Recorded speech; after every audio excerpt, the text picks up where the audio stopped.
Assalamualaikum warahmatullahi wabarakatuh. Apa kabar anak-anakku sekalian?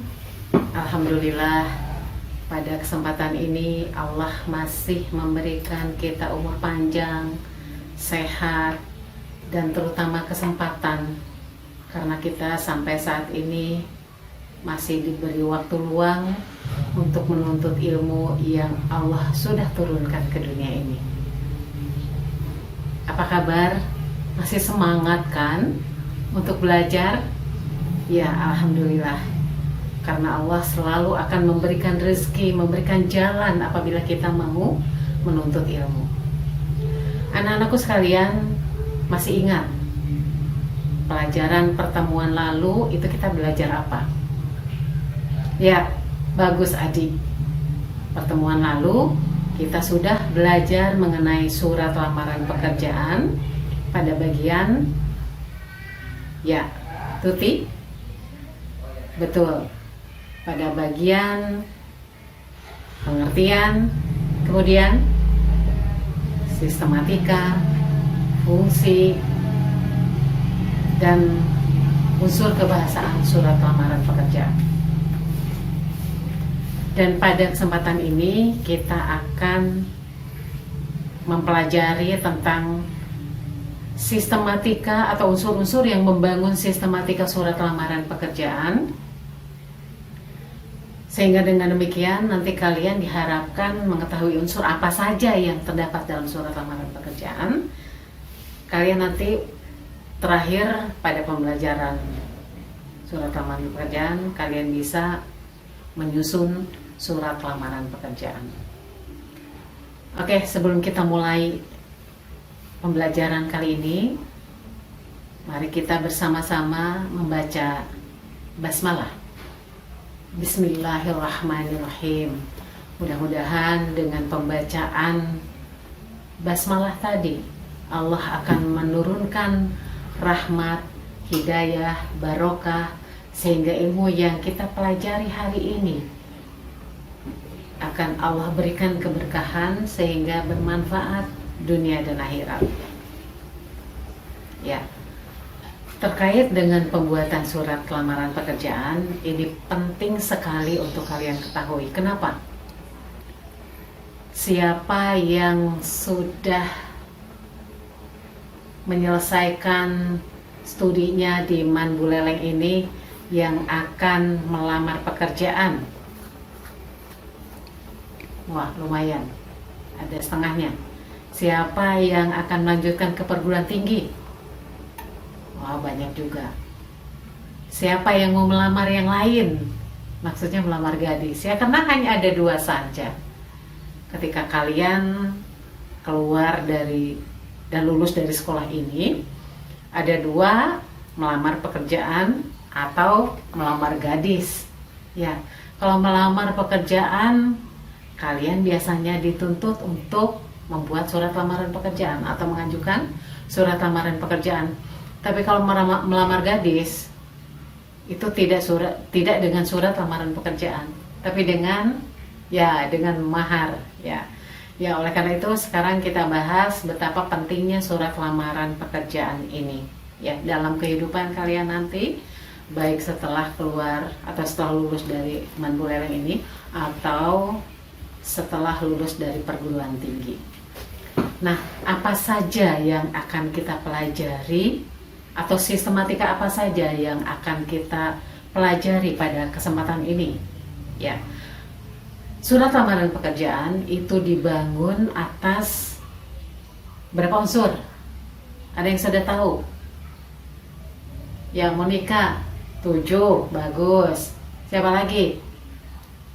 Henny berapa Hen? 8, oh bagus. Ada lagi? Ya, Raffi berapa? 8, oh sama dengan Henny tadi ya. Ya, kalau kita hitung, kalau kita perhatikan, unsur yang membangun surat lamaran pekerjaan menjadi sebuah sistematika surat lamaran pekerjaan itu ada 8. Yang pertama, ya, ada yang tahu?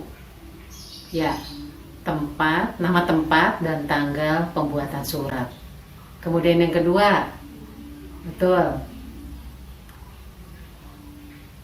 Perihal dan lampiran. Yang ketiga, bagus, alamat yang dituju. Yang keempat, ada yang tahu? Ya, yang keempat, salam pembuka. Yang kelima, alinea pembuka.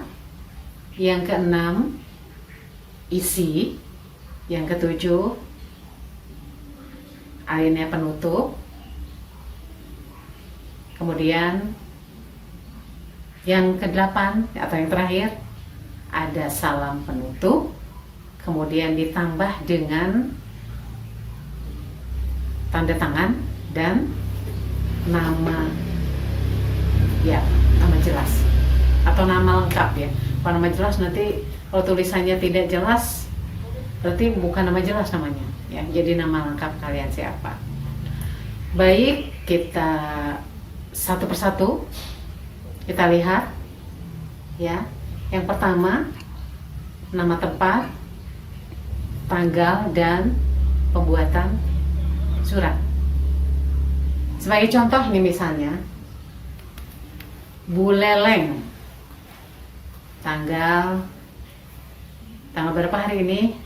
Ya betul, hari ini tanggal 18. Misalnya kalian tulis tanggal 18 Agustus 2020. Tolong diingat dan tolong dicatat baik-baik. Nama tempat di sini adalah bukan nama desa. Misalnya kalian tinggal di Patas, bukan nama desanya yang ditulis, tapi nama kota atau nama kabupaten. Misalnya kalian di desa Patas tapi termasuk kabupaten Buleleng, maka ditulis Buleleng 18 Agustus 2020.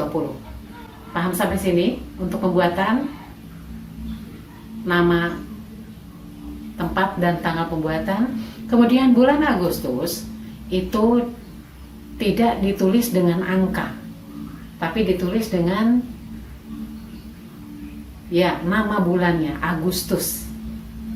Kemudian antara Buleleng dengan Agustus itu memakai tanda koma ya. Jadi Buleleng, 18 Agustus 2020.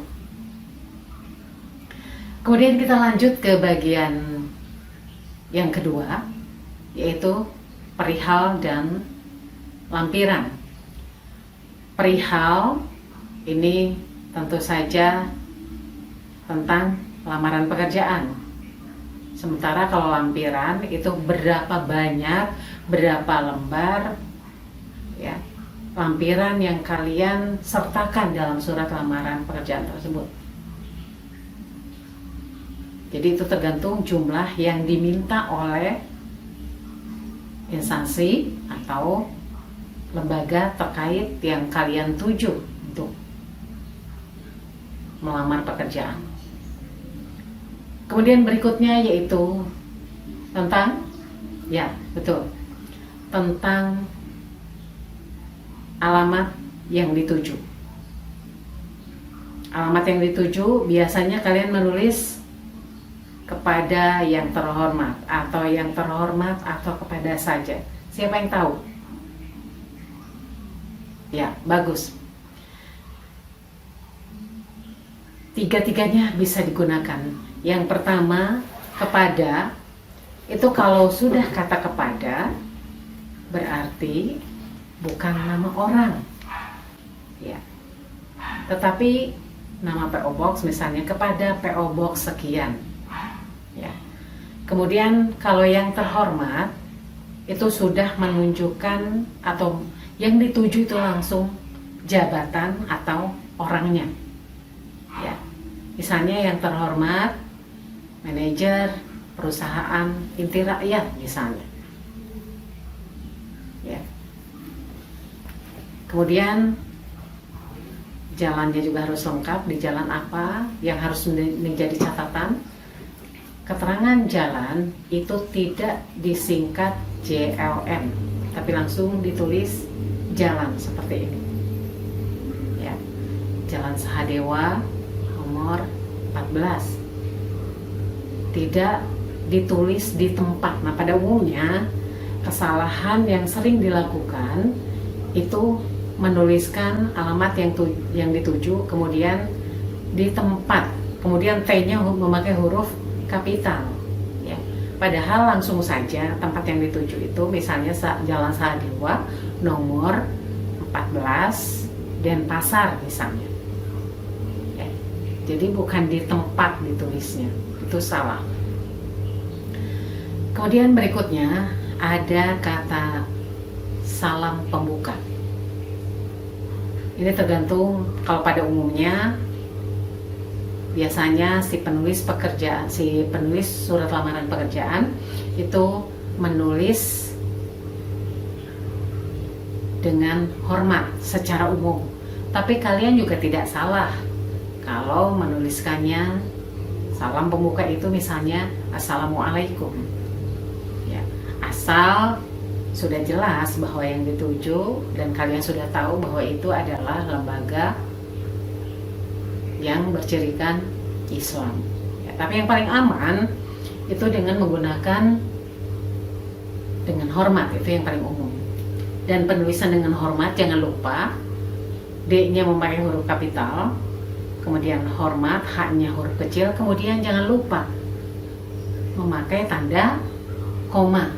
Ada yang tahu kenapa memakai tanda koma?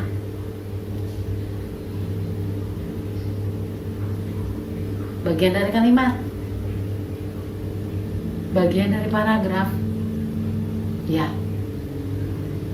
Karena surat lamaran pekerjaan itu mewakili atau salinan dari bahasa lisan kita menjadi bahasa tulis, makanya di situ dengan hormat menandakan penjedaan. Kalau menurut tata kalimat itu kalau sudah koma kan pasti ujungnya titik. Tapi ini kalau kita lihat, kita perhatikan nanti itu setelah dengan hormat itu ke bawah memakai huruf kapital. Makanya tanda koma di sini adalah ibaratkan kalau berbicara itu nafasnya ya, nafas yang dijeda sejenak. Kemudian kita masuki pada bagian berikutnya, yaitu alinea pembuka ya. Alinea pembuka seperti ini. Alinea pembuka inilah yang akan menentukan jenis surat ya. Jenis surat yang dimaksud apakah kalian mendapatkannya, apakah itu dari karena telah membaca iklan di koran, atau bisa juga kalian mendapatkan berita tersebut, lowongan pekerjaan tersebut dari teman. Boleh juga karena kalian mendapatkan dari pamflet dan sebagainya. Nah, itu harus kalian masukkan di dalam alinea pembuka surat lamaran pekerjaan. Jadi informasi lowongan pekerjaan itu kalian dapat dari mana, itu intinya. Paham sampai sini? Oke, terima kasih. Kemudian setelah alinea pembuka, berikutnya adalah adanya identitas pelamar. Identitas pelamar biasanya di sini sudah harus lengkap dari mulai nama, tempat tanggal lahir, kemudian kualifikasi pendidikannya apa gitu, dan terutama di kualifikasi pendidikan atau ijazah yang kalian sertakan di dalam surat lamaran pekerjaan itu harus sesuai dengan lamaran yang kita tuju. Kita ingin menjadi apa di perusahaan tersebut atau di lembaga tersebut ya. Jangan sampai kalian misalnya pendidikan kalian S1 Bahasa Indonesia misalnya, kemudian kalian melamar jadi guru olahraga ya. Jadi kualifikasi itu harus, lamaran pekerjaan itu harus disesuaikan dengan kualifikasi kemampuan pendidikan kita ya, kemampuan pendidikan kita di bidang apa ya. Kemudian berikutnya setelah identitas, ini juga tidak kalah penting, ada lampiran ya, lampiran pendukung. Lampiran pendukung ini gunanya adalah untuk memenuhi apa yang diminta oleh lembaga atau instansi yang bersangkutan yang kita lamar. Ya, biasanya pada umumnya menyertakan ijazah, kemudian pas foto, kemudian ada juga yang meminta surat keterangan sehat dan sebagainya. Jadi itu sekali lagi kalian harus cermat ya, meneliti, menyiapkan apa saja yang diminta oleh lembaga atau instansi yang akan kalian tuju. Jadi itu kalian letakkan pada lampiran pendukung. Kemudian setelah lampiran pendukung itu masuk ke bagian isi juga. Berikutnya adalah alinea penutup. Nah, alinea penutup ini juga penting, tidak perlu bertele-tele, ya, tidak harus to the point saja bahwa kalian menutup surat lamaran ini. Dengan demikian tidak perlu ada kata-kata yang bertele-tele karena surat lamaran pekerjaan ini sifatnya resmi, jadi bahasanya pun harus baku. Kemudian setelah alinea penutup, tadi ada salam penutup, yaitu hormat saya, ya, jangan lupa kata hormat saya itu H-nya memakai huruf kapital dan S-nya huruf kecil. Kemudian jangan lupa seperti salam pembuka tadi memakai tanda koma. Nah, setelah salam penutup, kemudian kalian beri tanda tangan dan nama lengkap kalian, ya. Itu terakhir bagian-bagian dari surat lamaran pekerjaan, dan intinya surat lamaran pekerjaan itu akan seperti ini, ya. Ada yang ditanyakan? Ya. Berhubung waktu yang sudah tidak memungkinkan lagi, waktu kita ternyata sudah sampai pada akhir pembelajaran. Nah, karena itu mari kita tutup acara ini dengan membaca hamdalah alhamdulillahirabbil alamin, dan jangan lupa kalian coba mengidentifikasi surat lamaran yang ada, ya, contoh-contoh surat lamaran pekerjaan yang ada, dan dicoba untuk membuat surat lamaran pekerjaan. Oke, semangat ya. Wassalamualaikum warahmatullahi wabarakatuh.